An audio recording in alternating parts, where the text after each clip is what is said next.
A Kelly me pediu para falar um pouquinho sobre orfandade, sobre órfãos espirituais. Gente que se sente filho, que se sente servo, mas que não se vê como filho. E a palavra diz em Romanos 8, 14 e 15: pois todos os que são guiados pelo Espírito de Deus são filhos de Deus. Porque não recebestes o espírito de escravidão para viverdes outra vez atemorizados, mas recebeste o espírito de adoção, baseado no qual clamamos Abba Pai. Quando nós falamos em paternidade, nós não temos problemas com paternidade, porque Deus não é um pai imperfeito. Ele é um pai perfeito, a paternidade dele é perfeita, a paternidade dele é completa, a paternidade dele é curadora, a paternidade dele é resoluta. O que nós temos que trabalhar ao longo da nossa vida é sobre a nossa filiação. Porque muitas vezes nós andamos na nossa história olhando para Deus a partir da nossa perspectiva. E o Senhor, a paternidade dele não é previsível, a paternidade dele não é mencionada pela nossa maneira de lidar. Deus não trabalha com conforto, Deus trabalha com presença e com propósito. Deus não trabalha com a nossa perspectiva humana, Ele trabalha pelos olhos da eternidade. E a paternidade de Deus vai sendo tratada e vai sendo trazida em muitas vezes. Retorno, eu acho, né? E porque muitas vezes nós não compreendemos essa maneira de Deus de agir. A palavra diz: ó profundidade da riqueza, tanto da sabedoria quanto do conhecimento de Deus, quão insondáveis os seus caminhos, quão inescrutáveis os seus juízos. Quem, pois, conheceu a mente do Senhor? Quem foi o seu conselheiro? Quem primeiro lhe deu a Ele para que lhe venha a ser restituído? Porque dele, por meio dele, para Ele são todas as coisas. A maneira de Deus de funcionar, a maneira de Deus gerar aquilo que nós somos no coração dele. Porque quando eu penso em paternidade e em filiação, eu penso duas coisas. A primeira é: nós precisamos desenvolver o nosso relacionamento, a nossa intimidade. A intimidade do Senhor é para os que o temem, aos quais Ele lhes dará a conhecer a sua aliança. Mas nós precisamos também, a grande questão da nossa vida não é sobre qual é o meu chamado, qual é o meu ministério, qual é o meu dom, qual é o meu currículo, qual é a minha, o código que eu levo, qual é a minha credencial. A grande pergunta da nossa vida deveria ser: Deus, quem eu sou no teu coração? Porque quando eu entendo isso, eu começo a entrar na filiação. Quando eu entendo isso, eu começo a entrar num processo onde Deus pode de fato se revelar como meu pai, me frustrar e me ensinar a dizer sim para os nãos que Ele me dá. Porque eu, como psicóloga, quando eu olho para José com 17 anos, eu falei isso essa semana. Quando eu olho para José com 17 anos, eu, como psicóloga, quantos anos de terapia esse menino precisaria? Porque quando eu olho para a vida dele, aquele menino criado a pão de ló, com um danoninho na geladeira, com o seu PlayStation, com sua vida funcionando, e de repente Deus, que é pai, arranca, mexe, muda, quebra, mutila. Vinde e tornemos ao Senhor, porque Ele nos despedaçou e nos sarará, fez a ferida e a ligará. Depois de 3 dias nos revigorará e viveremos diante dele. Às vezes Deus nos deixa, humanamente falando, traumas profundos. Às vezes Deus faz com a gente aquilo que, Senhor, Ele nem está com a mente dele, com todos os sentidos cognitivos e psicológicos completamente apurados. Ele não tem maturidade para lidar com isso. Se José fosse meu filho, né? Mas quando Deus olha para José, aquele menino, e Deus impede que aquele pai saiba, para que aquele pai não aborte o processo, porque Deus é pai acima de qualquer maternidade ou paternidade. Quando Deus silencia, era porque Deus não tinha para José, como Juliana falou aqui agora, Juliane, um menino mimado. O que Deus tinha para José, nem o pai, nos seus melhores sonhos, nos seus maiores investimentos, poderia fazer por ele. Deixa eu te dizer uma coisa: nós precisamos começar a entrar numa entrega, numa crise em relação à nossa filiação, para não passar a nossa vida questionando, sofrendo, deprimindo ou com o dedo na cara de Deus, dizendo eu não entendo porque teve que ser assim. Abra sua Bíblia comigo em Gênesis 32, você conhece tão bem esse texto.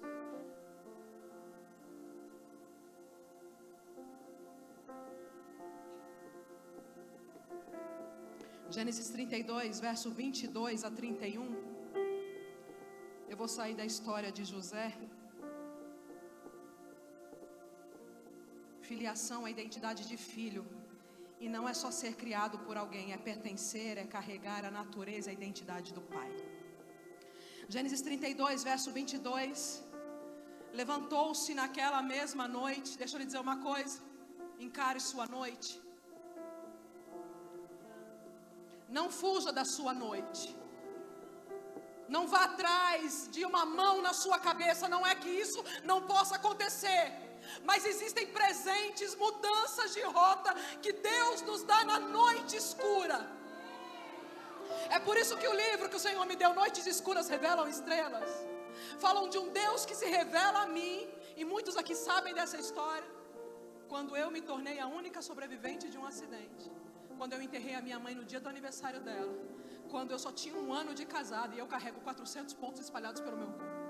E eu olho para trás e muitas coisas não fazem sentido.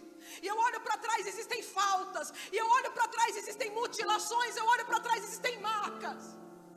Mas eu olho para trás e eu digo, na tragédia, Deus desembrulhou milagres. Encare sua noite. Deus não quer deixar você na noite, mas não fuja dela. Entre com Deus na noite. Levantou-se naquela mesma noite, tomou as suas 2 mulheres, suas 2 servas, seus 11 filhos e transpôs o val, é o lugar da parte rasa onde é possível passar a pé do rio, o val de Jaboque. Jaboque, esvaziar. Jaboque, derramar. Tomou-os e fez-os passar o ribeiro e fez passar tudo o que lhe pertencia, ficando ele só. Para que a gente entre numa filiação, nós precisamos deixar. Tem uma hora que Deus, tomara que você saia daqui hoje em crise. Tomara que você saia daqui hoje disposta a uma noite em claro. Tomara que você saia daqui hoje dizendo, Deus, eu não quero ser o título, eu não quero ser o diploma, eu não quero ser os filhos, eu não quero ser a mulher, eu não quero ser o cargo, eu não quero ser o microfone, eu quero estar nu diante do Senhor dizendo, sonda-me, ó Deus, vê se há em mim algum caminho mau e guia-me pelo caminho eterno. Ficando ele só. E quando ele fica só, lutava com ele um homem até o romper do dia. É muito fácil que a gente absorva, que a gente deseje a identidade do outro, que a gente busque se parecer com alguém. Queria falar como ela, queria cantar como ele, queria me... Para. Quem você é no coração de Deus? Quem você é no coração de Deus? Vendo este que não podia com ele, tocou-lhe na articulação da coxa, deslocou-se a junta da coxa de Jacó. Na luta com o homem, algumas coisas vão sair do lugar para sempre quando Deus nos tocar. Diga amém por isso. Algumas coisas vão se desorganizar definitivamente quando Deus nos tocar. E deixa eu adiantar uma coisa para você. Nós valorizamos pessoas de pé, nobres, honrosas e poderosas. Deus valoriza a gente que manca. Porque gente que manca é gente tocada. Gente que manca é gente visitada na noite escura. Gente que manca é gente que diminuiu para o Senhor crescer. Gente que manca é gente que morreu para a própria vida. Meu bem, pare de fingir. Desça para ser tocada ou assuma que você manca. Disse este, deixa-me ir, pois já rompeu o dia. Respondeu Jacó, não te deixarei ir se não me abençoares. E ele não estava falando de bênçãos materiais, porque ele já tinha todas. Perguntou-lhe, pois, como te chamas? Eu sei que começa com J, mas não sei se é José, se é Josafá. Estou em dúvida. Como te chamas? É Deus dizendo: já que você chegou até aqui, me diga quem você é. Já que você entrou na minha presença, se desnude diante de mim. Já que você me quer e você entendeu que é bênção de verdade, porque bênção de verdade não é sobre coisas, títulos. Já que você entendeu, então agora me conta teu nome. Agora me conta. Abre, desnuda, revela. Dá um nome para mim. Eu sou Jacó, Senhor. Eu sou aquele que fiz do meu jeito, da minha força, no meu braço. Suplantador, usurpador. Dentro da igreja, mas fazendo as coisas à minha maneira. Quem é você? Você veio para cá para quê mesmo? Por que você veio essa noite? Porque Deus não brinca de nos reunir. A grande pergunta que cabe a você é: o quanto nessa conversa, porque Deus não veio falar sozinho, Ele veio para te ouvir. O quanto nessa conversa você tem coragem de dizer: Senhor, eu sou essa aqui. Eu sou essa mulher, marcada, muitas vezes amarga, sofrida, cheia de justiça própria, de direito, de razão. Versículo 30, aquele lugar chamou Jacó Peniel, pois disse: vi Deus face a face, e a minha vida foi salva. Olha o detalhe, versículo 31, nasceu-lhe o sol. Quando foi que o sol não nasceu? Mas esse sol não era qualquer sol. Esse era o sol de um homem marcado. Esse era um sol de um homem que teve o primeiro transplante de coração. Foi o próprio Deus que fez. Esse era o sol de um homem que tinha tido seu eu arrancado. Já não te chamarás Jacó. Tomara que Deus mude o nosso nome, a nossa identidade, a nossa razão, as nossas motivações ao longo do nosso caminho. Nasceu-lhe o sol quando ele atravessava Peniel e manquejava de uma coxa. Desista da sua vida pelas suas lentes. Lute com Deus por quem você é nele. Lute com Deus por quem você é nele. Para conhecer a Deus e ter sua filiação restaurada, você vai ser marcada. Se alguém quer vir após mim, a si mesmo se negue. Como se não fosse pouco, tome a sua cruz. Como se já não fosse o bastante, e siga-me.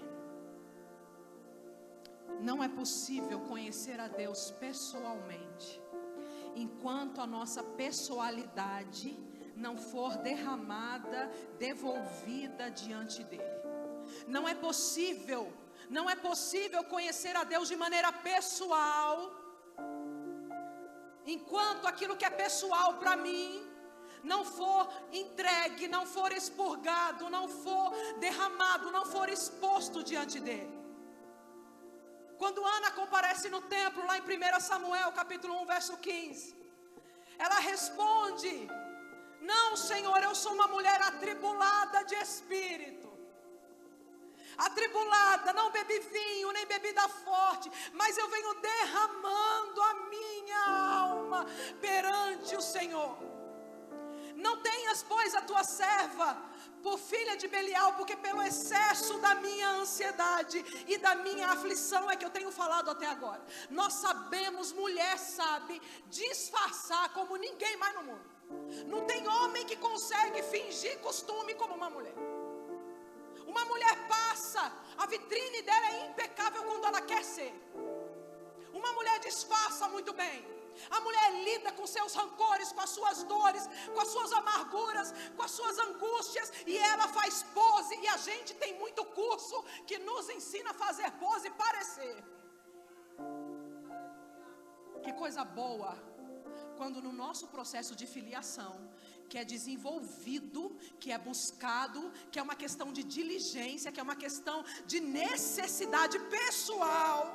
Que coisa boa quando nós entramos, quando nós descemos, porque nós achamos que aquilo que Deus vai derramar sobre nós é sobre Deus derramar quando tiver de bom humor. Cava, abre profunda vala, lança os alicerces sobre a rocha, chora aos pés do Senhor. Nós queremos que alguém coloque a mão, que alguém diga receba a cura, mas nós não queremos descer a olaria e dizer está aqui o pus, está aqui a doença, está aqui a dor, está aqui a minha alma ferida, está aqui a minha amargura, está aqui, Senhor. E que coisa linda é quando uma mulher, ela é capaz de dar nome e dizer eu sou mulher atribulada pelo excesso da minha dor, da minha angústia, da minha amargura, eu venho derramando, não estou nem aí com quem está vendo. Ana experimenta a alegria da presença. Filiação não é sobre o pai me dar o que a filha quer. Filiação é sobre eu ir atrás até que eu conheça o pai de maneira pessoal, individual e íntima. Ana experimenta a alegria da presença, fruto da entrega, antes que venha a resposta. Logo não era mais sobre Samuel, era sobre o encontro com Deus.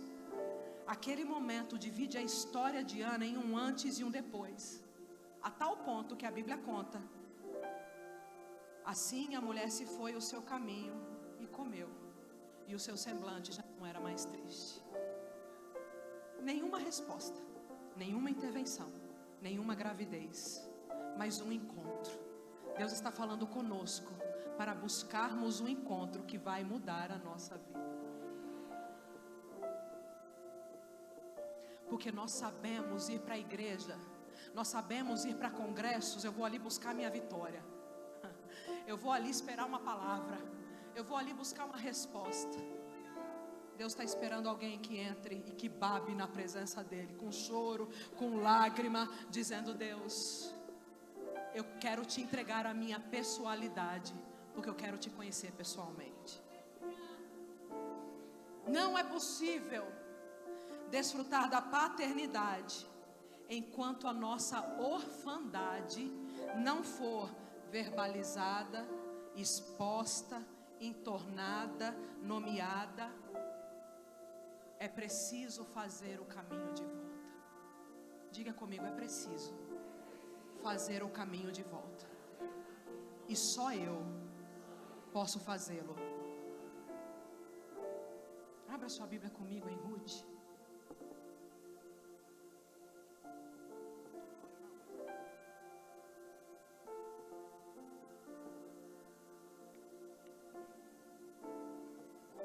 Ruth capítulo 1. Verso 19.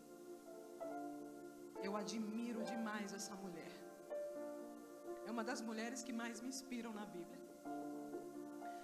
Porque Noemi não é uma máscara. E nós estamos sendo treinados. Vou colocar meu óculos para olhar para você. Nós estamos sendo treinadas para desenvolver máscaras, para desenvolver performance, para desenvolver aparência. Deus não tem negócio com isso. É por isso que naquele dia muitos dirão: mas em teu nome nós profetizamos, em teu nome expulsamos demônios, em teu nome nós curamos. Não é recém-convertido que faz isso. Recém-convertido tem medo de demônio. É gente da linha de frente, é gente com título, é gente com desenvolvimento eclesiástico, mas gente que aprendeu a desenvolver a aparência, o modo de fazer acontecer, a maneira de fazer, e como é em seu nome acontece, mas não tem relacionamento, não tem submissão, não tem sujeição, não tem olaria, não tem entrega, não tem rendição. E Noemi é uma mulher admirável. A mulher virtuosa, ela não está sempre de pé, não. Mas a mulher virtuosa está sempre quebrantada.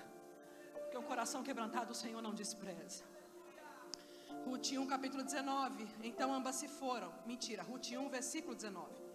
Então ambas se foram até que chegaram a Belém. Sucedeu que ao chegarem ali, toda a cidade se comoveu por causa delas. E as mulheres diziam, coisa de mulher, né? Imagina, chocada, não é possível, acabada, sem botox há quanto tempo? A progressiva pela metade, os cabelos brancos, não pode ser, coisa de mulher. Não é essa Noemi? Agradável, doce, terna. Porém ela lhes dizia, passado, não me chamem mais Noemi, me chamem Mara, porque grande amargura me tem dado Todo-Poderoso. Ditosa eu parti, porém o Senhor me fez voltar pobre. Por que, pois, me chamarias Noemi, visto que o Senhor se manifestou contra mim, e o Todo-Poderoso me tem afligido? Assim voltou Noemi da terra de Moabe com Rute, sua nora moabita, e chegaram a Belém, no princípio da cega da cevada.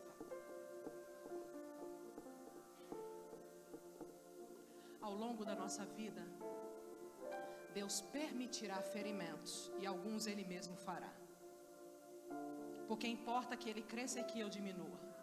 E nesse processo de paternidade, nesse processo de descobrirmos quem nós somos nele, e nesse processo de conheçamos e prossigamos em conhecer ao Senhor, e nesse processo de não mais eu vivo, mas Cristo vive em mim, marcas profundas, haverão rupturas violentas, e muitas vezes a nossa humanidade vai olhar e vai dizer, a mão do Todo-Poderoso foi desferida contra mim. Sabe quando é que nós morremos? Quando nós não assumimos isso nem para nós mesmos, nem para ninguém e nem para Deus. Quantas morrem no meio do caminho? Quantas param no meio do caminho? Porque a dor, a amargura, o trauma, e Deus não viu, e Deus não se importou, e Deus não fez nada, e Deus não estava lá, e eu estava servindo, e eu era leal, e eu era fiel. Nós precisamos sair de Moabe.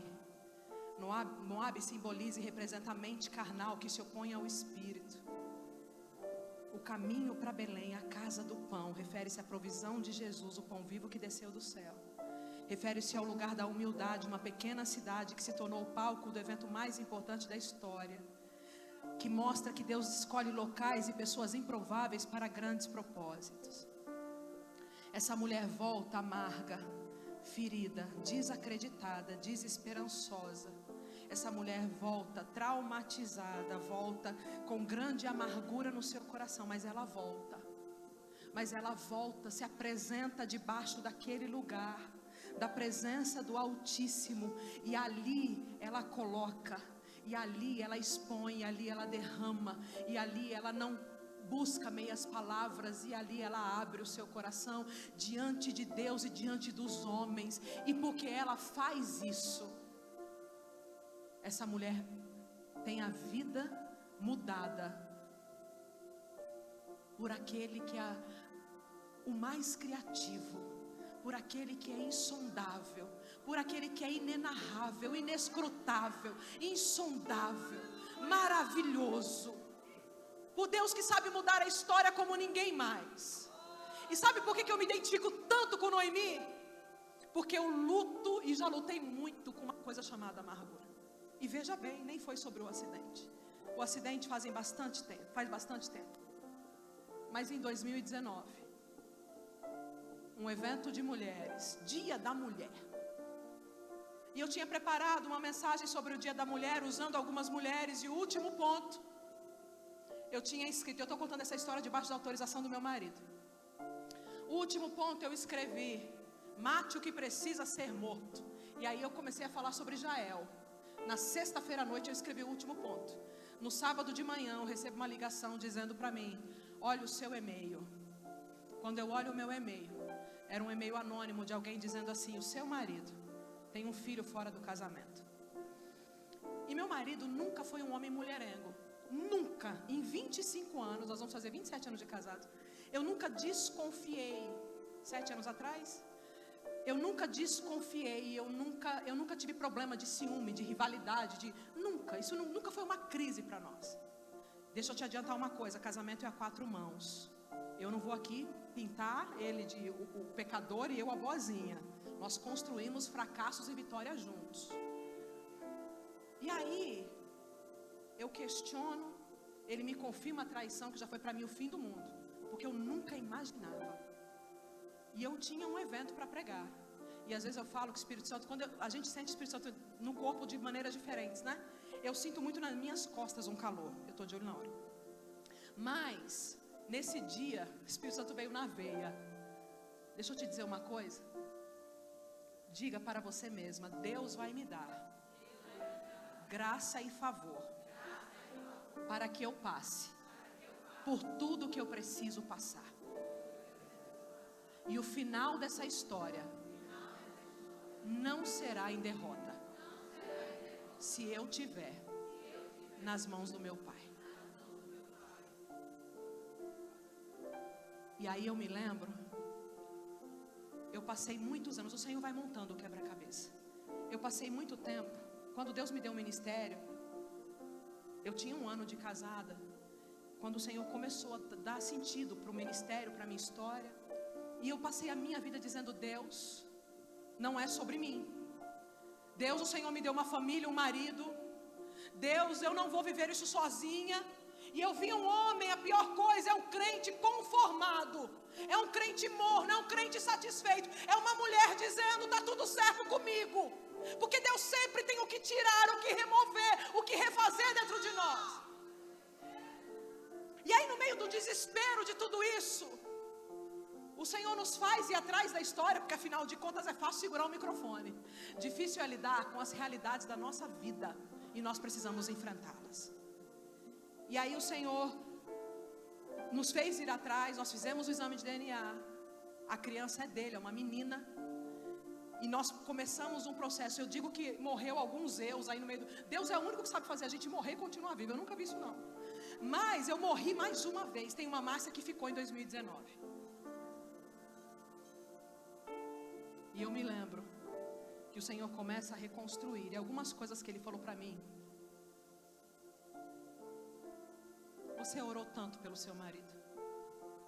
Será que você consegue, apesar do seu direito, se colocar na brecha, para que eu verdadeiramente zere, humilhe, salve e levante seu marido? Ou você vai lidar com a sua reputação como a coisa mais importante que você tem? Há 2 anos atrás, meu marido foi ungido pastor. Para abreviar bem muito essa história, a menina senta na nossa mesa. E eu tenho dito para Deus, e disse para Ele esses dias: ela precisa sentar mais. No meio de tudo isso, muitas coisas se ergueram dentro de mim. E o Senhor me levou, entre outras coisas que o Senhor fez, e me consolou e me curou, Ele me levou para Salmo 51. E eu fiquei: não é possível. Salmo 51? Salmo 51 é o salmo dos pecadores que fazem grandes pecados. Salmo 51 é salmo de gente que pisou na jaca com força. Aí o Senhor disse para mim: veja quanta coisa se ergue de você quando você é vítima, quando você tem direito, quando pisam no seu pé, quando o seu sangue escorre, quando você está certa. Veja quanta coisa se ergue: justiça própria, orgulho, vaidade, vergonha, raiva. Vergonha, eu queria morrer, porque eu passei anos da minha vida contando a história do acidente, mostrando a foto da família, e agora parecia que o diabo estava tirando onda com a minha cara, dizendo assim: olha, mas existe uma promessa sobre nós: em lugar da vossa vergonha exultareis em dupla honra. Deixa eu dizer uma coisa para você: você não é a sua dor, você não é o seu trauma, você não é a sua angústia, você não é o seu passado. Deixa eu lhe dizer outra coisa: Deus me deu um casamento e um marido, o mesmo, só que outro, se é que você me entende. Deixa eu te dizer uma coisa: eu me recuso a olhar o celular dele Deixa eu te dizer outra coisa. O Senhor disse para mim: eu posso usar a sua dor para levantar mulheres que estão no silêncio dentro de um calabouço, porque não conseguem se levantar a partir de traumas e de fragmentos profundos da sua vida. Todas as coisas. Peraí, vou terminar. Esse versículo tem uma palavra antes que eu descobri esses dias. Sabemos. Não é todo mundo que sabe. Filhos sabem. Vá para os pés do Senhor. Desça. Passa a sua noite em Val de Jaboque. Volte para a casa do pão. Sabemos que todas as coisas cooperam para o bem daqueles que amam a Deus, daqueles que são chamados segundo o seu propósito. A sua vida não é o erro, a sua vida não é o passado, a sua vida não é o pecado. E Deus essa noite está dizendo para você: venha para a minha presença, me diga o seu nome, porque eu quero mudar a sua história. Será que nós podemos por um minuto nos ajoelhar? Veja bem, para que se ajoelhar? Para dizer para Deus: eu vou continuar essa conversa lá em casa, mas agora eu quero dizer: Senhor, eu quero descer para o Val de Jaboque, eu quero voltar para a casa do pão, eu quero me derramar na tua presença, para descobrir, para cavar e para buscar quem eu sou no teu coração. Quem eu sou no teu coração, Espírito Santo de Deus.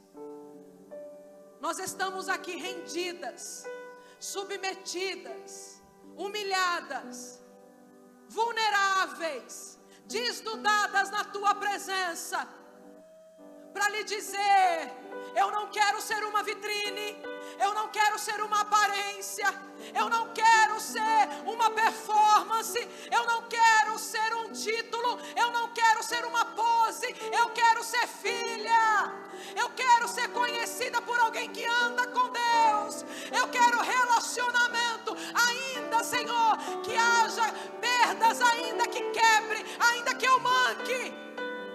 Eu não me importo em mancar, eu me importo em não ter a tua presença. Porque, Senhor, eu quero ver o sol. Eu quero ver o sol que Jacó viu. Porque as pessoas que o Senhor conhece são pessoas que o Senhor marca. Eis-me aqui, Senhor. Cumpre em mim a tua vontade e que diminua eu, para que a vida de Cristo se manifeste em mim. Não mais eu vivo, mas Cristo vive em mim. E esse viver que agora tenho na carne, vivo pela fé no Filho de Deus, que me amou e se entregou por mim. Que assim seja em mim, que assim seja em você, que assim seja na nossa família. Eu e a minha casa serviremos